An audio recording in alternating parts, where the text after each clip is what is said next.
East Bengal club ব্যবস্থা করবার জন্য নেই। ইস্টবেঙ্গল ক্লাব পাশে থাকবে, দিশা দেখাবার চেষ্টা করবে। দরকার মতো আমরা প্রাইম মিনিস্টারের কাছেও চিঠি লিখব আগামী দিনের পরিস্থিতি সেরকম হলে। আমরা একটা জিনিস মানুষের কাছে পৌঁছে দিতে চাই, কারোর বিপদে পড়লে তার পাশে আছি, ক্ষুদ্র ক্ষমতা নিয়ে হলেও সেটাই আমরা রাখতে চাই। এবং আমরা সবাই প্রত্যেকেই, আমরা যারা ইস্টবেঙ্গল ক্লাবের সমর্থক সভ্য এখানে যারা আছি, প্রত্যেকেই এটা নিয়ে উদ্বিগ্ন। আমরা চাই তাদের পাশে থাকতে, কিন্তু আমাদের ক্ষমতা তো খুব ক্ষুদ্র। সেই অনুযায়ী আমরা পাশে আছে এই বার্তাটা আমরা দিতে চাই। এটাই আমাদের প্রথম কর্তব্য বলে আমাদের মনে হয়েছে। ফুটবল সংক্রান্ত ব্যাপার, আপনার কি বেঙ্গল বাংলাদেশ ফুটবল ফেডারেশনের কর্মকর্তাদের সাথে কোনো রকমের যোগাযোগ হয়েছে, যেহেতু ফুটবল সংক্রান্ত এটা, যে এই ধরনের ওরা যদি কোনো ব্যবস্থা করতে পারে, এরকম কোনো কথাবার্তা হয়েছে? না, ওরা যদি বলে কোনো প্রীতি ম্যাচ খেলবার জন্য, নিশ্চয়ই আমরা হাত বাড়িয়ে দেবো। বাংলাদেশের বহু প্রাক্তন খেলোয়াড় যারা বর্তমানে প্রাক্তন, রুমি, মুন্না, এরা খেলে গিয়েছে ইস্টবেঙ্গল ক্লাবে। ইস্টবেঙ্গল ক্লাবের সঙ্গে বাংলাদেশে ফুটবল মহলের একটা আত্মিক যোগ রয়েছে এবং একই সঙ্গে বসুন্ধরার সঙ্গে মাঝখানে আপনাদের কথাবার্তাও হয়েছিল ক্লাবের কিছু উন্নয়নের জন্য।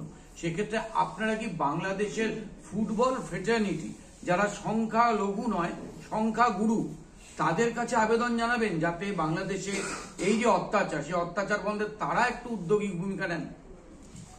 না, এটা কেন্দ্রীয় সরকার কান্ট্রি ওয়াইজ এটা করা উচিত। আমরা আমাদের কাছে কোনো প্রপোজাল এলে আমরা নিশ্চয়ই সেটা ভেবে দেখব কতদূর যাওয়া যায়, কিন্তু এটা ইন্টারন্যাশনাল একটা ইস্যু, সেখানে আগ বাড়িয়ে আমরা কিছু করতে পারি না।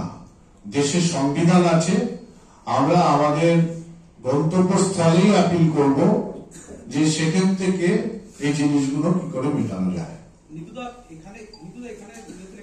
আমরা সকল কর্তৃপক্ষের কাছে অনুরোধ করতে চাই, মানে এই অ্যাপিলটা কি আমাদের কেন্দ্রীয় সরকার, সরকার এরকম কোনো না, কেন্দ্রীয় সরকার এখানে যেটাই অ্যাপ্লিকেবল হবে দুই দেশের, তো সেই জন্য দুই দেশের তরফের কাছে আপিল করছি যে এটা সমাপ্তি হোক। আর দরকার হলে চিঠি পাঠাবো আমরা প্রাইম মিনিস্টারের কাছে। এই ইস্যুতে কি আপনারা ইস্ট বেঙ্গলের সদস্য সমর্থক বা কর্মকর্তারা মানে প্রতিবাদ জানিয়ে মৌন মিছিল বা রাজপথে কি নামবেন? না, একটা আমরা যদি কেন্দ্রীয় সরকারের কাছে একটা আপিল করি কিংবা ওদের সরকারের কাছে আপিল করি, এবার আমাদের বিভিন্ন জায়গায় সভ্য সমর্থকরা আছে, তাদের বিবেক যদি কিছু বলে নিশ্চয়ই করবে। আমরা উপযাচক হয়ে এখানে রাস্তায় নেমে এই মিছিল করবার পক্ষে না, আমরা পক্ষে সরকারের কাছে দ্বারস্থ হচ্ছি ইমিডিয়েটলি এটাকে বন্ধ করা হোক। আপনি বাংলাদেশের অন্তর্বর্তীকালীন যে সরকার, তাদের কাছে আবেদন করার একটা মাধ্যমে আবেদন করছেন, আপনাদের মাধ্যমে তো করছি। আপনারা কি মোহাম্মদ ইউনূসকে কোনো চিঠি লিখবেন? সেটা লেখা যায় কিনা আমরা জানি না, সেটাও আমরা খোঁজ নিচ্ছি। যদি আইনানুগ কোনো সমস্যা না থাকে ওনাকেও লিখবো। প্রধানমন্ত্রীকে লিখছেন?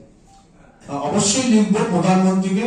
আমরা একদিন দুদিন দেখি কি সিচুয়েশন যে দাঁড়ায়, তারপরে দরকার মতো আমরা প্রধানমন্ত্রীকেও চিঠি লিখবো। এটা যেহেতু এটা আন্তর্জাতিক ব্যাপার এবং শুধুমাত্র ইস্টবেঙ্গল ক্লাবের মধ্যে সীমাবদ্ধ নেই, এক্ষেত্রে আপনারা অন্যান্য যারা বড় ক্লাব আছে তাদের কাছে আবেদন রাখবেন যে এই বিষয়ে যদি পাশে থাকা। আমরা পুরো ভারতবাসীর কাছে আবেদন রাখছি তো এটা, এবং যিনি আমাদের গার্জিয়ান প্রাইম মিনিস্টার, ওনাকেই তো আমরা জানাচ্ছি এবং চিঠি দেওয়ার কথা ভাবছি। সেখানে আলাদা করে এখানে ওখানে বলার তো কোনো প্রয়োজন হয় না।